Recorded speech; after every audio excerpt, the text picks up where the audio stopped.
Okay, 1-3 Edpuzzle. 3 to the 8th times 3. Now just recall that this is really 3 to the 8th times 3 to the 1st. There is a hidden exponent here of 1. Make sure you fill that in.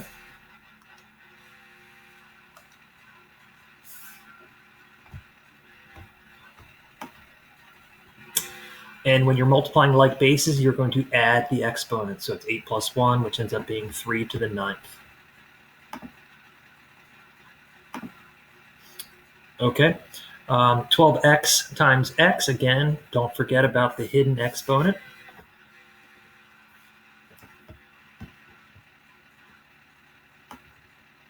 So it's x to the 12th plus 1, which ends up being x to the 13th.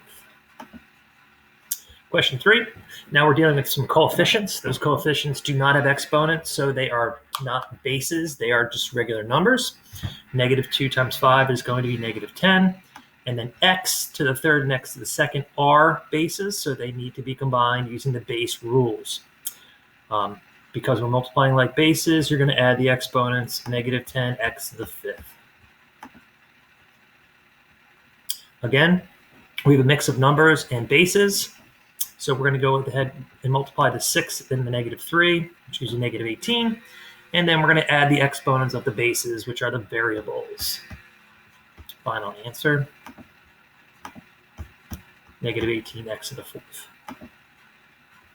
All right, moving on to division. Now division has a different base rule. That different base rule is subtraction when you're dividing like bases. Because one of these has an exponent, they're both going to be treated as if they were bases. So it would be 7 to the 3 minus 1, which ultimately is 7 to the 2nd.